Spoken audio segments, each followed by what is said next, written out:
Viewers अस्सलाम वालेकुम। डीएचएसडी कराची में काम करने वाले वो ब्रोकर हजरात, वो इन्वेस्टर या वो प्रॉपर्टी ट्रांसफ़र करवाने वाले या वो सेलर हजरात जिनका ताल्लुक़ आजकल डॉक्यूमेंटेशन से पड़ रहा है ट्रांसफ़र प्रोसीजर में, वो इस वक्त काफ़ी डिफ़िकल्टीज़ में हैं, काफ़ी हर्डल का शिकार हो रहे हैं, बहुत सारे प्रॉब्लम आ रहे हैं। उस प्रॉब्लम को आज हम कुछ डिस्कस ज़रूर करेंगे और उस प्रॉब्लम के ऊपर डीएचए की मैनेजमेंट काम भी इसके ऊपर कर रही होगी, लेकिन मेरे तवस्सुस से, इस यूट्यूब चैनल के तवस्सुस से मैं चाहता हूँ कि वो पैगाम आगे पहुँचे, मैनेजमेंट तक भी पहुँचे और वो लोग जो इस वक्त प्रॉब्लम का शिकार हैं, वो इन्वेस्टर्स या वो प्रॉपर्टी होल्डर या वो परचेज़र जो इस वक्त अपने इन्वेस्टर से, अपने कंसल्टेंट से नाराज़ हैं या डॉक्यूमेंट वाले से नाराज़ हैं कि आप बहुत टाइम लगा रहे हैं, मेरा काम मुकम्मल क्यों नहीं हो रहा, तो उन तक भी ये पैगाम पहुंच जाए कि ये काम क्यों लेट हो रहा है, क्या क्या इशू सामने आ रहे हैं जिस वजह से आपका काम लेट हो रहा है। पहले ट्रांसफ़र वाला काम आपका जो 2 या 3 दिन में सारा काम मुकम्मल हो जाता था और फाइनल स्लिप आपके पास निकल आती थी, जो इस वक्त मेरे पास ये मौजूद हैं। तो अब ये फ़ाइनल स्लिप निकालने के लिए 15 दिन, 20 दिन, 18 दिन और कहीं कहीं महीना भी लग जाता है।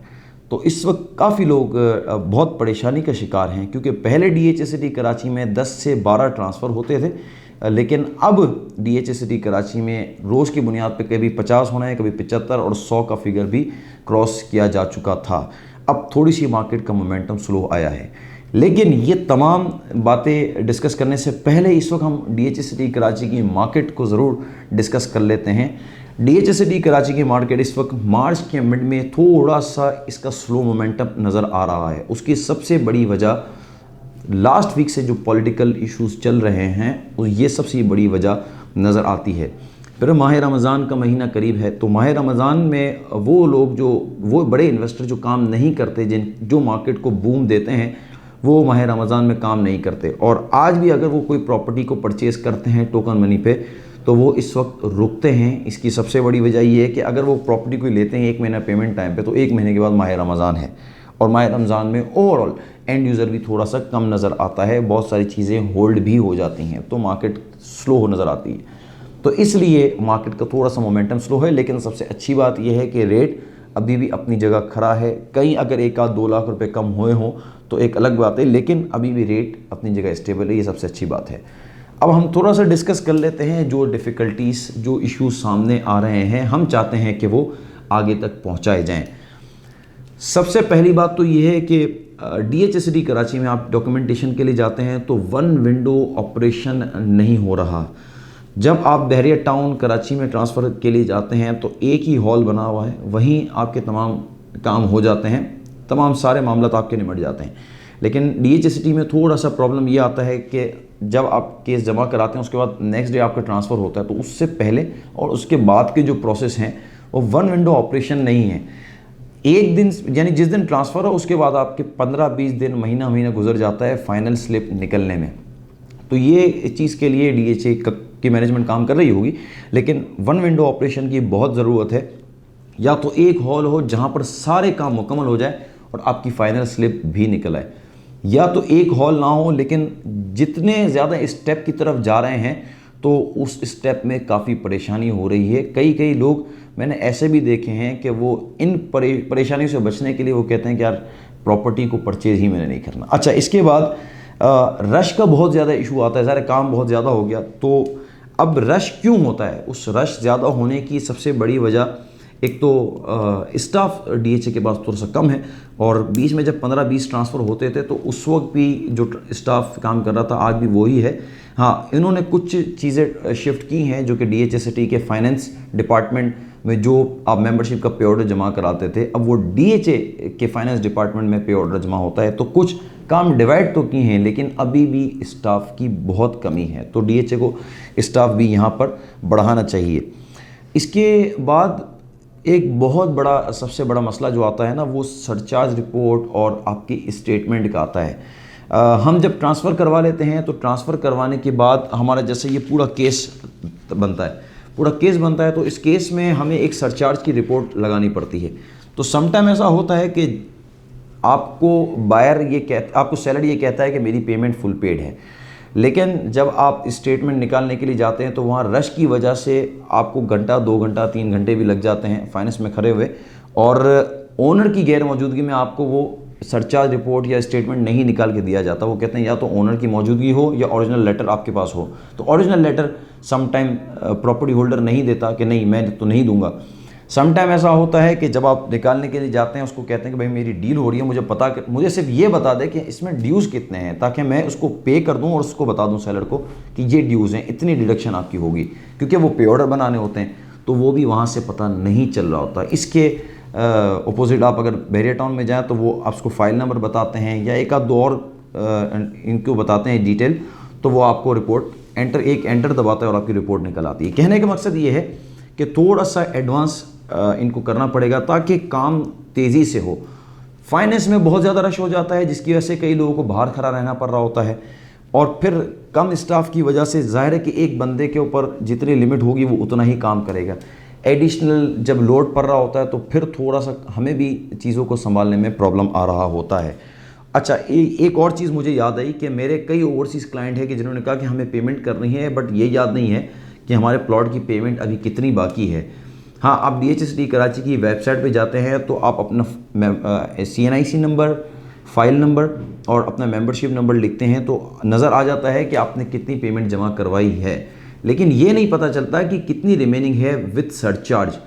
अगर ये फिंगर टिप पे हो, इतना ऑनलाइन फास्ट सिस्टम आपका सॉफ्टवेयर हो कि फ़ौरन आपको पता चल जाए कि कितना बैलेंस है, तो वो किसी भी अपने कंसल्टेंट को या किसी भी अपने रिप्रेजेंटेटिव को कहेगा कि भाई आप ये पे ऑर्डर बनाएं, कैश जमा कराएं और मेरी पेमेंट को निल करें। लेकिन अनफॉर्चुनेटली ओवरसीज़ को इस बैलेंस का पता करने के लिए इसके पास कोई हल नहीं है, या तो वो ओरिजिनल लेटर कोरियर करे और या तो वो खुद आगे पता करे। ये थोड़े से प्रॉब्लम फेस करने पड़ रहे होते हैं।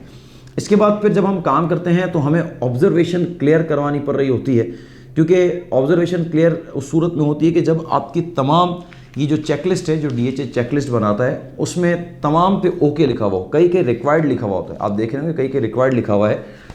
जब ये रिक्वायर्ड ओके हो जाता है, यानी रिक्वायर्ड क्यों लिखा आता है कि या तो बायर की फ़ोटो फ्रेश हो, सेलर की फ़ोटो फ्रेश हो, या इनके NIC क्लियर नज़र नहीं आ रहे, या तो इनके एड्रेस का मसला है। तो अगर चलें ठीक है, अगर ये चीज़ें हो गई तो फिर जब हमने ऑब्जर्वेशन करवानी, अच्छा ये करवाने के बाद भी आपको अटेस्टेशन नीचे से करवानी पड़ रही होती है काउंटर से।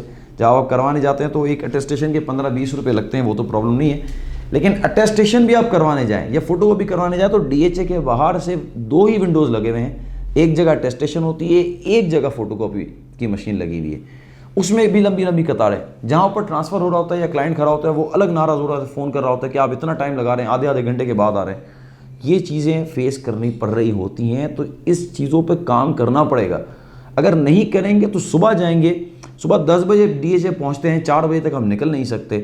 फिर जब हम केस जमा करवाते हैं 1-1 महीने के बाद हमें फाइनल स्लिप मिल रही होती है। तो इन तमाम इतने लेंदी प्रोसेस में हम कई बार क्लाइंट को कन्विंस नहीं कर पाते, और फाइनली वो ये होता है कि हमारे उनसे टर्म्स ख़राब हो जाते हैं और DHA सिटी की जो क्रेडिबिलिटी है वो भी थोड़ी सी ख़राब हो जाती है। ऑब्जर्वेशन क्लियर करवाने के बाद, अच्छा ऑब्जर्वेशन क्लियर करवाने का जो टाइम रखा गया है वो सुबह 10 बजे से लेकर 11 बजे तक का रखा गया है। इसमें भी कभी कभार ऐसा होता है कि अगर हम 11 बजे ना पहुँचें और अगर थोड़ा सा लेट हो जाए, ज़्यादा टाइम तो वो निकल जाता है, तो जब अगर हम सेकेंड हाफ में करवाने लगें तो वो उस वक्त अटेस्टेशन नहीं होती, यानी ऑब्जर्वेशन क्लियर नहीं हो सकती। जब ऑब्जर्वेशन क्लियर नहीं होगी तो उसलिए हमारी फाइनल स्लिप नहीं निकलेगी और जब हमारी फाइनल स्लिप नहीं निकल सकेगी तो हमारा एक दिन मज़ीद ज़ाया हो जाएगा। तो यहाँ पर दिन ज़ाया होते हैं जिसकी वजह से क्लाइंट जो है वो नाराज़ हो जाता है। इसके बाद मेंबरशिप, DHCD कराची की मेंबरशिप। DHCD कराची की मेंबरशिप जब आपको हासिल करनी है तो ठीक है, जो कराची में इस वक्त मौजूद है वो डॉक्यूमेंटेशन, तमाम डॉक्यूमेंटेशन जो रिक्वायर्ड है वो जमा करवाता है और अगले दिन DHS को बुलाता है, मेंबरशिप हो जाती है। उसमें बहुत सारे मामलों से गुजर के आपको जाना पड़ रहा होता है, रश का भी आपको सामना करना पड़ता है, 2.5 से 3 घंटे आजकल या 2 घंटे लग जाते हैं। लेकिन वो ओवरसीज़ पाकिस्तानी जो प्रॉपर्टी को परचेज़ करना चाहता है वो आए बगैर प्रॉपर्टी परचेज़ तो कर सकता है, लेकिन मेंबरशिप करवाने के लिए उसको वहाँ मुल्क से अटेस्टेशन करवाना पड़ता है। कई मुल्क मेंबरशिप फॉर्म पे अटेस्टेशन नहीं करके देते। कई कंट्रीज़ ऐसे हैं कि जो एफिडेविट हम बना के यहाँ से भेजते हैं बॉन्ड पेपर पे, वो अटेस्ट करके नहीं देते, जिसकी वजह से जब हम DHA में जाते हैं तो कहते हैं कि जब अटेस्टेशन नहीं है बाहर से तो हम कैसे एक्सेप्ट करें ओवरसीज़ का फॉर्म। जब वो वहाँ करवाने के लिए जाते हैं अटेस्टेशन, तो कई 10-20 $20 भी लेते हैं एक अटेस्टेशन के। कई कंट्रीज़ में मुझे पता चला, कई जगह अगर अटेस्टेशन नहीं करते तो फिर वो बहुत सारे, मुझे तो यहाँ तक एक क्लाइंट ने कहा कि किस किस की डिटेल देनी है। मैंने कहा आपके मदर फादर की देनी है, आपकी स्पाउस की, आपके बच्चों की, आपकी। तो वो अटेस्टेशन वहाँ जब करवाने के लिए गए तो उनके मदर फादर वहीं रहते थे, लेकिन उन्होंने कहा कि आपके फॉर्म के साथ उनकी अटेस्टेशन नहीं होगी। फिर उन्होंने मुझे तंजिया ये बात कही कि आपको मेरे नाना नानी, दादा दादी, फूफी, चाचा, ताया, इनकी भी आपको अटेस्टेशन करवा के दे दें। तो मैंने भी उनसे जो है वो एक मजाक किया कि मैंने कहा नहीं, 1947 से जब भी जितने भी लोग यहाँ पर आए हैं तमाम की अटेस्टेशन आपको करवा के देनी है और तमाम की डिटेल देनी है। तो कहने का मकसद ये है कि बहुत सारे इशू आते हैं, इसको मेंबरशिप को ऑनलाइन की तरफ लेके जाएं। बीच में ये बात आई थी कि ऑनलाइन की तरफ लेके जा रहे हैं, बट जब आई बात तो फ़ौरन क्यों नहीं हो रहा काम, ऑनलाइन हो जाए, फ़ौरन आपके पास डिटेल पहुंच जाएगी, चाहे ओवरसीज़ पाकिस्तानी हो या चाहे पाकिस्तान में रहने वालों। ऑनलाइन अप्लाई करें, तमाम डिटेल आपके पास हो, वो प्रॉपर्टी परचेज़ करे और तमाम काम इजीली आगे निकल जाए। इसके अलावा बैंक की स्लिप्स, हाँ ये बड़ा मेन पॉइंट मैं आपको बता दूं। बैंक की स्लिप, जब आप अलॉटी प्लॉट से कोई प्लॉट लेते हैं तो जो स्टेटमेंट में इनकी शो होता है, जैसे ऑनलाइन आपने चेक किया तो शो होता है कि इसने 38 इंस्टॉलमेंट जमा करवाई है, लेकिन साइड पे शो हो रहा होता है कि इसने HBL में, MCB में, एसकरी बैंक में जमा करवाई है। जबकि स्टेटमेंट में शो होता है कि जी हाँ ये पेमेंट DHL ने रिसीव की है, लेकिन जब हम यही केस फाइनेंस में लेके जाते हैं तो वो कहते हैं कि बैंक डिपॉजिट स्लिप ये तमाम आप लगा के दें, उससे पहले केस एक्सेप्ट नहीं होगा। जबकि स्टेटमेंट में शो हो रहा होता है कि जी हाँ ये आपने केस दिया, आपने पेमेंट जमा करवाई। अब प्रॉब्लम ये होता है कि केस जमा नहीं करते, जबकि वो कई स्लिप खो गई होती है। ज़ाहिर 2009 से लेकर जो इंस्टॉलमेंट जमा करवा के आ रहा है, कई अगर कुछ स्लिप खो गए हैं तो फिर उसका एफिडेविट बनाना, उसकी अटेस्टेशन करवाना, उसको वेरीफाई करवाना, ये बहुत सारे मसले मसाइल आते हैं। ये चीज़ें बताने का मकसद ये है कि जो शख्स इस डिफ़िकल्टी से गुज़र रहा है उसको थोड़ा सा सब्र भी रखना पड़ेगा। ज़ाहिर है जब हम केस जमा करा रहे हैं, उसको अगर महीना भी लग रहा है तो आपको थोड़ा सा कॉपरेट भी करना पड़ेगा। हम भी बहुत सारी चीज़ों से इन चीज़ों से गुजर रहे हैं। मैं सिर्फ एक केस आपको बता देता हूँ। 18 फरवरी को मेरा एक ट्रांसफ़र हुआ, पेमेंट वगैरह जमा करवाने के बाद 22 फरवरी को मैंने वो केस फाइनेंस में जमा करवाया। 11 मार्च 2022 को मुझे इस तरह की ये फाइनल स्लिप मिली। यानी आप इससे अंदाज़ा लगा लें कि ये तो अभी भी मुझे जल्दी मिल गई। कई लोग वो हैं कि जो महीने महीने से इंतज़ार कर रहे हैं, फाइनेंस से केस जो है वो फाइनल होकर नहीं आ रहा। तो ये तमाम मामलात मैं आपके सामने शो करना चाह रहा था। होपफुली कि ये इसके ऊपर DHL बहुत काम कर रहा होगा, मुझे बहुत अच्छी उम्मीद है, लेकिन बहुत जल्द काम हो जाएगा तो बहुत अच्छा काम होगा, और अच्छा काम होगा तो फ्यूचर अच्छा होगा। होपफुली ये वीडियो आपके लिए, मेरे लिए, हम तमाम के लिए प्रोडक्टिव साबित हो। अपना बहुत ख्याल रखिएगा। मिलते हैं इंशाल्लाह नेक्स्ट वीडियो में कुछ मज़ीद इन्फॉर्मेशन के साथ। अल्लाह हाफ़िज़।